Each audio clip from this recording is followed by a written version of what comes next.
medicine and developing new advances.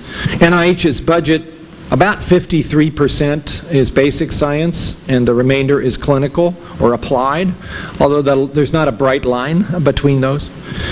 When you look at where we are now in terms of what we know about cancer, an awful lot of that began as a basic science investigation. In fact, what we know about what allows a cell to decide to grow or stop growing, the so-called cell cycle, most of that work was originally done in yeast, simple little organism. Nobel Prizes were given for that work. I don't think at the time people realized how critical that was going to be for what we now consider a mainstream of understanding cancer, but that's just one example. And if we want to see medicine continue to advance year after year, we need not to shirk away from the basic science investments, because they will be the foundation for what we need to know 10, 20 years from now. But basic science is squeezed as well. In fact, those investigators are having a pretty tough time. Many of them basically having to close labs because of the inability to get supported. Many of these basic science laboratories are small, run by an investigator who counts on NIH for their support, because there really isn't much support for basic science outside of NIH. The private sector can't afford to put stockholders' money into science that doesn't have a connection ultimately to a product, and basic science oftentimes doesn't have that obvious connection. So we are the mainstay in this country, and in fact, in a certain way in the world, is the largest supporter for basic biomedical research, and it is struggling as a consequence of the current situation. Again, many basic scientists, having seen that their likelihood of getting supported in a grant application has dropped down to about 1 in 6, are really questioning whether they can keep a lab going. And it's not hard to find examples of those who have basically given that up. It's been a wonderful series on NPR over the course of the last couple of weeks that Richard Harris has been doing, focusing on this. I don't know if you all have heard it, with interviews from some of these scientists who are really quite discouraged. The thing that wakes me up at night is the young scientists who are just getting started here, who have ideas and passion and vision about what they want to do, whether it's basic or clinical or somewhere in between. And they're looking at this situation, really wondering whether there's a future for them or not. If we could, that curve I showed, if we could figure out how to turn that around and start back up in a stable, predictable trajectory. Let's not talk about doubling again. That didn't actually turn out to be a sustainable path. Let's talk about a sustainable path, maybe of inflation plus a few percent. That would re-energize a community that is full of potential but is increasingly getting demoralized. Thanks for your question. I see a question over here. Is there a microphone that's going to... One over here. Oh, okay. If you have the microphone, it's your question. Dr. Collins, let me first say thank you. Thank you for being with us today. Thank you for dedicating your career to the treatment of orphan diseases. And thank you for all you do at the NIH. You have a tough job. I don't envy you, and we're lucky to have you in that position. I'm Gavin Lindbergh. This is my wife, Wendy. And in 2010, we lost our only child, Evan, to neuroblastoma. And I don't think you'll find two more ardent supporters, like everyone in this room, for the NIH than us. So we're doing all we can to support what you're trying to accomplish. But we struggle with the knowledge that the support for pediatric cancer, in our view, I think has been limited.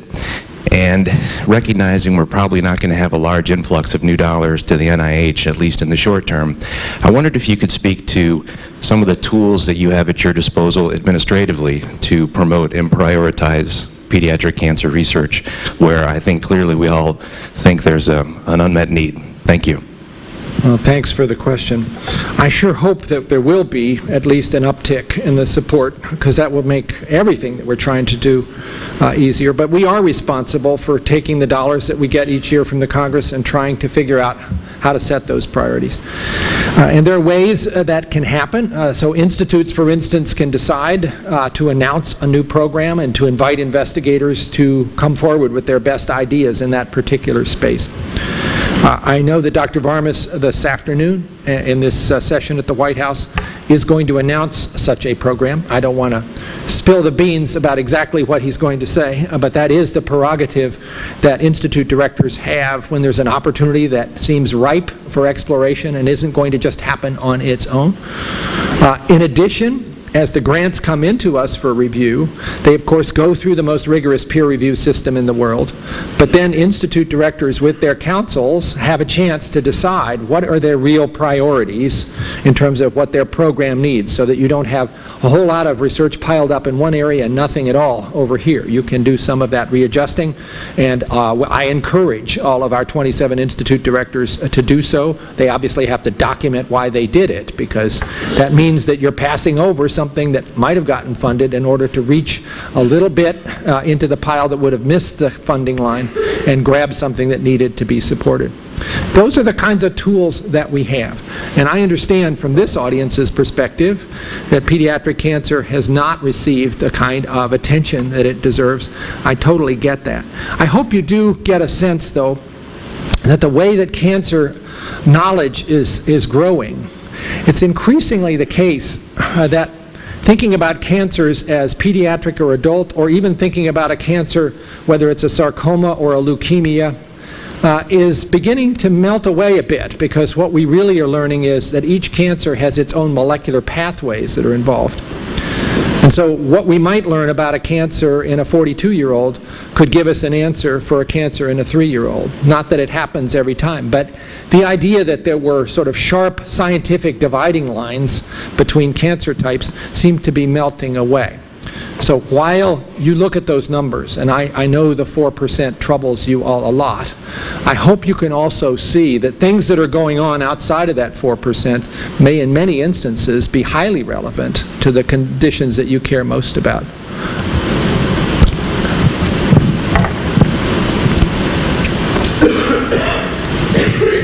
Dr. Varmus, I'm Nancy Goodman. I also want to thank you for coming here. It's a real expression of support for our community, and we all really appreciate the time and effort you've taken. And Nancy, I want to thank you for the leadership you have shown in many ways, like the Creating Hope Act. It's really wonderful to be able to be in the same room with you.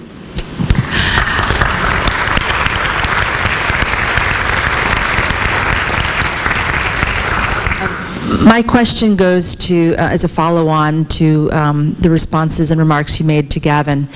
To the extent that oncology science is really moving towards drugs developed by mechanism of action, we are hearing, we advocates are hearing that our researchers are not successful in obtaining drugs to clinically test in children.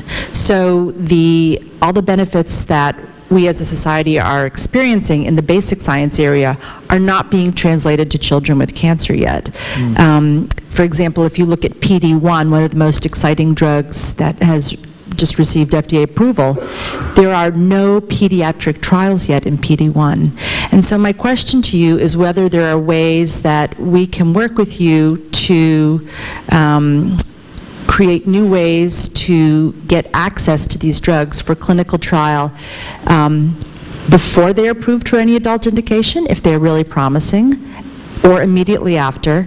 And I want to point out there's two problems here. One is that kids get drugs many, many years after adults do when these are promising agents. And my second concern is that sometimes these targeted therapies may not have efficacy on the adult indication, and we don't know whether they have efficacy on the pediatric indication because they're never tested. And so these clinical supplies of drugs are unavailable to test in children forever once the adult trials are discontinued, if they are. Nancy, you raise a really critical set of points, and I'm somewhat aware of the difficulties and would love to work with you to see if there are pathways forward. Again, this may be an area that's not only interesting to the Cancer Institute, but also to child health. There is a whole program that NICHD is responsible for, of trying to identify what are the top priorities of drugs that have never been tested in children and should be. And I don't know whether those include lists of things that are cancer therapies, but that would be something that I could look into. I assume also industry needs to be very much at this table to be sure that if a pediatric trial is going to be started, that they're supportive of that. And I know industry sometimes is a little uneasy about the risks of going forward with such a trial. But gosh, I think the points you make are extremely well taken, and I would be glad to have a further conversation with you and with Harold and maybe with Alan Guttmacher and see what we might be able to do to identify pathways to tackle some of those unmet needs. Thank you for the question.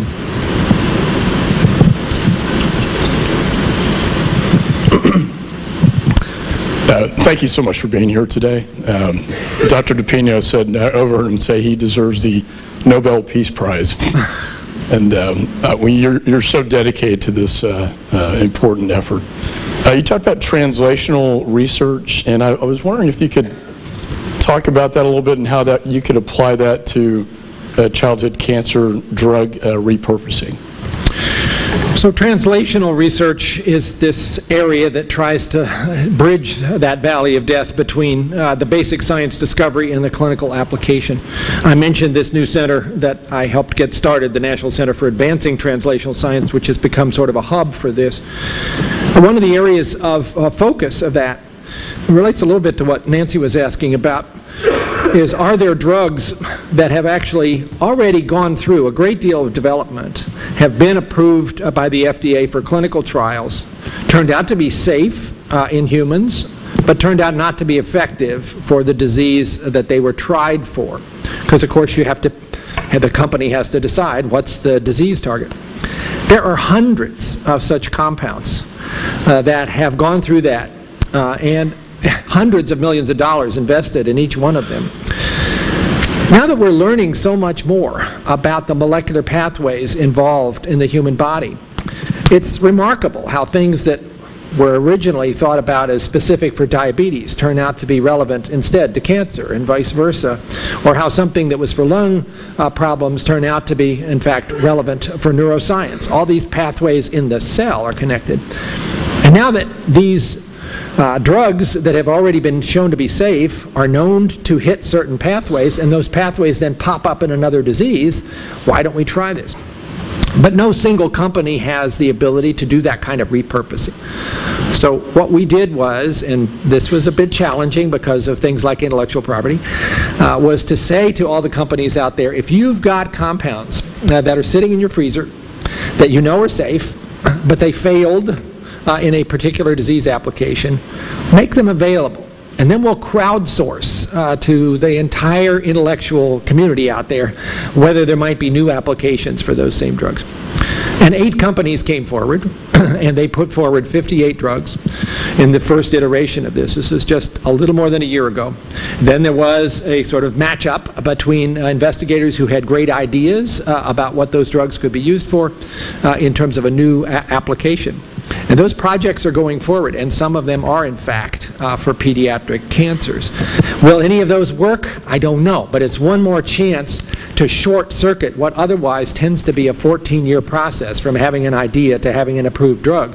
These drugs have already gone through all those safety things. They've already been in patients. We know how to give them, what dose, and so on. If you get a hit here, you might have an answer in 3 years instead of 14.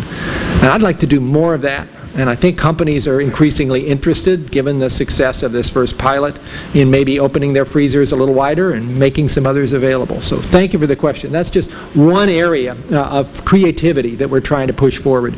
And this, of course, not only gets you there quicker, but it gets you there more cheaply because you don't have to reinvest in something that's already been paid for.